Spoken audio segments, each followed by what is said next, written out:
Hello, welcome back to the channel. Today we're going to talk about how to read consistently instead of doom scrolling. I'm actually talking about this from experience because I managed to do it, so I'm actually giving you guys tips and advice and actually how to do this properly because I managed to do it. In the end of 2024. Okay, I just want to put a little bit of a disclaimer. I kind of really hate sort of self-help videos and the ones that prioritize productivity and numbers and optimization of hobbies, etc. And I know that it may seem like this is what I'm talking about, but honestly, I'm just heavily unemployed, which is the reason why I was able to read such huge amounts of books, and you'll see later how much I've read. But this isn't a video where I'm pushing you guys to optimize your hobby. If anything, I'm just trying to maybe give some tips for people who want to replace their phone addiction or their phone scrolling with something that is slightly better for their brains. But that's pretty much it. I'm not here to tell you guys that this is how to be productive, how to be better, I'm really not into this kind of things. So I just want to give a little bit of a disclaimer, if you will. Okay, let's continue. Actually enrich my life and make it better, and that was sorry, I was looking at my cat because I think she's about to do something really dumb. Okay, here we go. Yeah, but I wanted to start reading consistently because I wanted to get more educated about politics. I wanted to grow more into my she unlocked a new spot to sit. But what was I saying? Let's just ignore my cat for a moment. What was I saying? Basically, I wanted to grow more as a person and get more educated about politics, about economics, which is my field study. And I thought that the best way to do so is by reading consistently, but also that I wanted to use it in a way that would actually help with my doom scrolling, because I was genuinely so bad at it, and I have been since 2024 really trying to work on my phone addiction. It's been going a little bit better, but I've realized that the issue isn't me. The issue is in my phone. The issue is me. That's what I wanted to say, but that's just another day, another subject. Started the year, I set up a goal, which seemed like a little too little but I wanted to read 10 books. I thought that because at 2024, I measured how many books I read, and I think I read around 8. So I thought, okay, 2 more books. I actually have ended up reading 35 books by the end of this year. So guys, I have read a lot of books in the process, so I think I can give you guys some good advice in my opinion. So yeah, let's get this party started. First tip to you guys to start reading consistently instead of doom scrolling is to incorporate reading into your routine.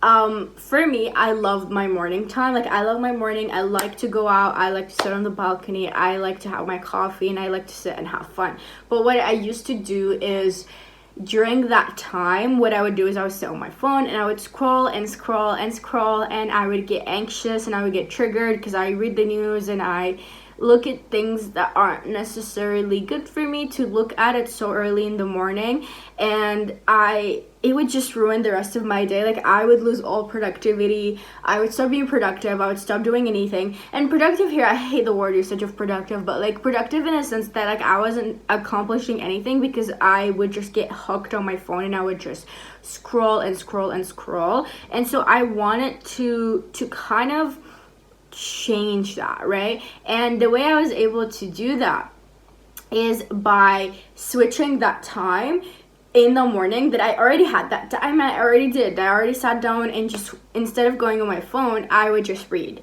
And we create new habit. We always want to create something, create a specific time for it that is outside of our usual routine. But the key is to look into your routine and find kind of lulls, times of the day where you kind of do something that you don't want to do, or you end up scrolling on your phone, etc., and then take that time and then do something good with it, like reading, for example. So I started reading in the morning, and at first I used to read 20 minutes, but now I actually read a full hour. because it's kind of easier. The more you do it, the easier it is, and I'll talk about that a little bit more later. I realize that in the morning I have like a much better attention span, so I'm actually able to read more complex books. So that's when I read my nonfiction books. Like that's when I read my politics books, my economic books, my all those books that are a bit, speak about subjects that are a bit harder to grasp, and ones that you really need to sit and annotate and write notes and highlight and stuff, and you can't really do that. I noticed that throughout the day I don't have as much attention span to do those things, but in the morning I actually feel the most energized and the most capable of doing that. So I started using that time of the day to read things that are more they're harder to grasp. I still have my routine. I still have that time of the day that I do that is already exists prior to me reading, but instead of just scrolling on my phone for a few hours, I would read instead. And seriously, it's a really simple shift, but it is a shift that will change the rest of their day, and I genuinely recommend you guys doing this. Another thing you could do is another one I did, which is why I'm talking to you guys about it, but when I would go to sleep, before I go to sleep, I would scroll on my phone a lot, and this was really bad for me, because sometimes I would see news, or I'd see a comment from someone, let's just say something really stupid or something triggering, and I would get very, very angry. What ends up happening is I won't be able to fall asleep as well, because I'm riled up and I'm angry and I'm upset, and this genuinely, it would stop me from getting really good night's sleep. But instead, what I started doing is I started using that time where I go on my phone before I go to bed, and I would start reading my book, and I would feel 1,000 times better. I generally get sleepy when I read a book at night, and just little book light on and I read, and it's just it's so much better. But also that gives me 20 to 30 minutes of reading time at night and I've noticed that during that time it's prime time to read a fictional book, because stories are a bit easier to read. They're a bit they're not as hard to grasp. So reading about politics before I go to bed, that's I think is counterproductive. Here is usually when I read my fictional books, so I started doing this routine of no fiction in the morning, fiction in the morning, and it works really well for me. But it depends on you as a person. To 30 minutes of reading time at night, and so I end up reading the whole day, about an hour and 30 minutes, and that was enough for me to get to 35 books by now, and it's 25th of November, so I think it's pretty good. But the key is to reflect on your routine. Look for lulls throughout the day where you usually scroll, or where you usually just sit and do nothing, and then replace that time with a book. You are still being entertained, because reading is fun, but also it's better for your brain. Okay, you are not losing brain cells when you read a book, because it is a medium that kind of takes a little bit more effort and time to consume, so it is so much better for your brain. This can be during your commute, it can be during your lunch break, it can be when you come home in the evening from work. It depends on you, but to me what really worked is sort of my morning routine and also my night routine. That's when I usually read every day. You have to build your reading stamina. You cannot come into reading and wanting to read as a hobby consistently and be okay, I'm gonna read an hour a day. No. Or I see this, and sometimes I'm guilty with this, where I like a book so much, and I'm okay, I want to read it all right now, and so I end up reading so much and I get burnt out, and then I stop reading for a few months afterwards. That happens because you are not building up your reading stamina. Reading stamina means you read a little bit every single day, and reading stamina is reading is a skill, and skills are all muscles essentially. You have to build them up. You cannot go in there with immediately okay, I'm gonna read an hour and a half, I'm gonna read 2 hours, I'm gonna read 3 hours. You need to slowly build your way up to that, and at first, if you haven't read in a while especially, you cannot start at an hour. I started at 20 minutes per day. Sometimes I do 10 minutes. Sometimes I wake up and I'm really tired and I don't want to read, and so I read 10 minutes, right? But it is not sustainable. Truly, it's not sustainable to set a goal that is really high. It will demotivate you, because you won't end up actually doing them regularly. So realistically, set a goal of at least 20 to 30 minutes per day, and then slowly increase your time as you feel the goal getting easier and easier to hit. And I noticed that it tends to happen naturally. For me, I didn't like mechanically increase my time or anything like that. I just noticed that after a while, I find myself, it finds it so much easier for me to just read a little bit more and then read a little bit more until it reaches a full hour. But yeah, like you slowly can work your way up into that. So you don't have to go in with like an hour, okay? Really important if you want to build your stamina up and you want to read consistently and a lot. You cannot miss a day, at least not early on, and I'll talk a little bit more about this in the next point. But basically, when you're building a habit, and regardless what that habit is, consistency is really important. And so it's important to always read. You cannot miss days. You have to constantly read every single day in order to build your stamina up, at least early on. Like right now, I can miss a day of reading and I'll be just fine. Like it won't be a big issue for me because I already built this habit up. It's already part of my routine. I mean, it's almost been a full fucking year since I started reading consistently, which is crazy to me. But missing a day is not going to take me off of my routine. It's already part of my everyday life. But you can't do that if you're just getting started because your stamina will immediately drop. So take it if you wake up that day and you're just like, I absolutely don't feel like reading, put a 10-minute timer, put them in a 5-minute timer, and then read that much. But read every single day regardless until you have reached like the 6-month mark. Then you can miss days and it will be all right.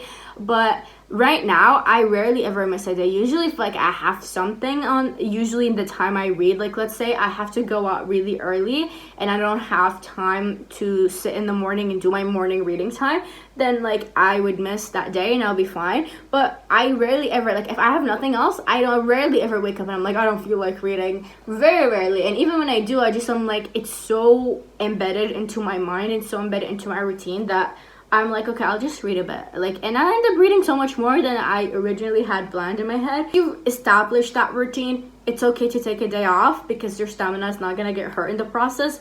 But you have to get to that point, and you have to get to that point. You have to consistently do it every single day, and build up your stamina until it's part of your routine and it's part of your life, which is a little bit controversial. Okay, it's a little bit controversial, but I genuinely believe that is what helped me read consistently and a lot, is do not look up reviews or information about the books you're reading.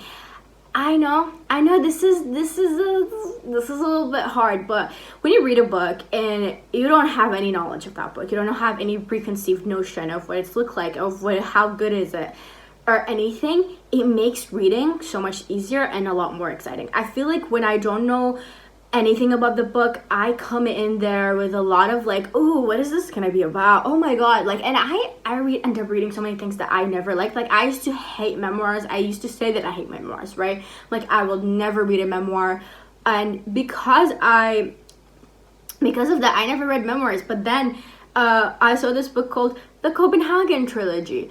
And I was like, okay, looks good. Grabbed it, downloaded it, read it, and it was a memoir, by the way. I didn't know it was a memoir, but one of my all-time favorite books, like if it has reached my favorite book of the year list. It's close-minded. If I came in there with my preconceived notion of the fact that I don't like memoirs, I would have never have found that book that I loved so fucking much.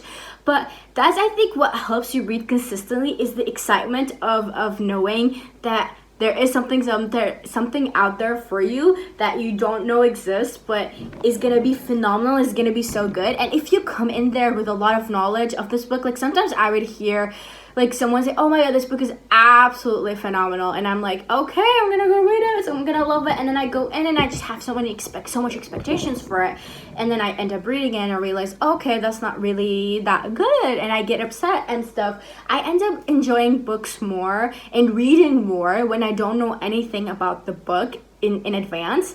And I think that the mystery of not knowing where, when, how, or even what the next page is gonna look like is what makes it so interesting, and also what helps you keep going. Because you end up figuring out that there is so many genres that you enjoy, and there's so many books that you can read, and you can just go pick that up, and it is so exciting. It is so much fun. It's just like, it's truly what helps me not go into a slump and just never read anything anymore, because I'm like, oh, I don't know if I'm gonna like something, so I'm just gonna go read it, and I never know. And to learn more about yourself, it also helps you be more curious and be more adventurous, and it's such a good thing. So yeah, just look at a cover, see an interesting title, grab it, read it. Don't look it up. Don't look at reviews. Don't look at anything. Just grab the book and read it. Trust me, you'll enjoy it 1,000 times more if you have prior information of it. And number 4, which is my final tip to you guys, is don't be too structured, but do not be too lax, okay? Now, having a structured routine is important, right? It is important because that's how it helps you build habits. That's what helps you keep a consistent routine, right? And routine is important. I think, like, you know, we have to get out of our routines because that's important for our brains, whatever. But also having a routine that is good for you, right, is also important. But if reading starts feeling like a chore, and like it feels like something you have to do rather than something you want to do because you're excited to do it, it might cause you to feel burnout, and it might cause you to feel overwhelmed, and reading becomes a habit that you no longer enjoy and are excited about. And once that happens, then this whole reading consistently instead of doom scrolling thing stops becoming a thing you can do. And that's why I always say, you're not in the military, okay? You're gonna read 1 hour today, period. It's like, no, okay, you trust me, you're not a military. You don't have to read an hour if you don't feel like reading an hour. You don't have to read more than 20 minutes if you don't feel like it. Don't be too structured. Yes, if you become too lax, you may never have this habit, right? Your habit will never be formed because you're too lax. You're like, okay, I'll do it later.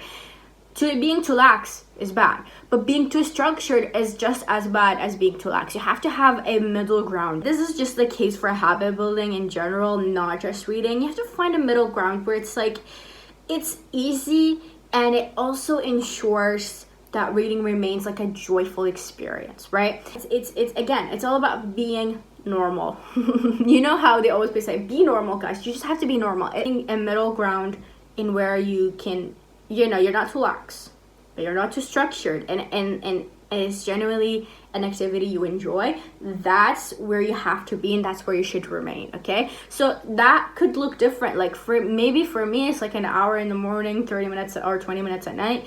That's normal for me. It could be 30 minutes a day, and that's fine. That's it. Like, and that's fine. And it's all about finding what's good for you and for your routine and for you as a person and for your reading habits. What other people are doing. Do not feel like you are in a competitive battle with other people and who's gonna read more books per day. Like, it doesn't matter. That shit doesn't matter. What matters is you enjoying reading and also having a good and healthy habit to do every single day, right? That's all that matters. Well, I hope I can help inspire some of you to go on a journey to basically read consistently and read as a hobby instead of doom scrolling.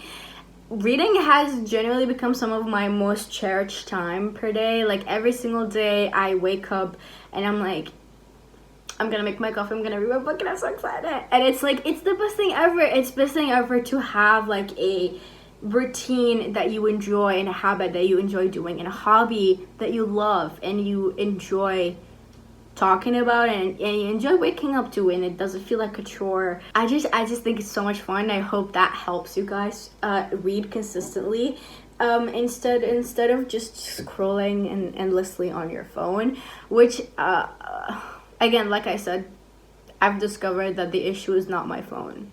The issue is me. I'm the problem. It is me. Hi, I'm the problem. It's me. Finally, remember that acquiring knowledge is important, but applying the knowledge you acquire is just as important. And that is a journey that I want to go on, which I still have yet to to quite grasp how I'm gonna do that, but it's a journey that I must go on and I will go on. So if you have tips about that, if you are a person who have figured out how to, you know, apply the knowledge you acquired from books, let me know because I want to know, because I don't think I do it well. Let's just say that. For watching. If you have any book recommendations for me, please put them down below. I, again, don't mind reading anything, and even if I don't know anything about it, I will read it. It's just how it works. Right now, for my non-fiction reading, I'm sort of doing a curriculum where I'm learning a little bit more about post-work socialism. So yes, this has been my rabbit hole that I'm kind of on right now. It's just, I'm currently on my third book about post-work socialism and post-work societies, and you know how work can be very harmful to people and how it hurts our mental health. And increasing work hours and creating a society that centers work, decenters work, is very important. That's sort of the rabbit hole I'm going on. And for my nonfiction, for my fiction book, I'm currently reading the Brothers of Karamazov, but I'm actually almost done. I have like maybe 40 pages left and I'm done, which is crazy because it's 800 pages long. It's insanely fucking long, but yeah, I'm almost done. And I think I'm gonna read The Master and Margarita. I think that's how it's called, which is another Russian literature, but I don't know, I read like a sentence. It was like a 3-word sentence about this book and it convinced me to read it. So stay tuned and subscribe if you want to know how I feel about the Master and Margarita. I think that's called. Because I'll tell you guys in my like wrap up. I like to talk about my books. I do every 2 months. I'll do a book wrap up, and I'll talk about all the books I read and how I felt towards them and things like I've learned from them. So yeah, if you're interested in that, subscribe and watch my previous videos because I kind of do that every 2 months, so you know there's a lot of content. That's all for today. I will see you guys in my next video, which is probably going to be a vlog, but I'm not quite sure yet. But I'll see you guys in my next video. Thank you for watching, and I'll see you guys next time. Bye.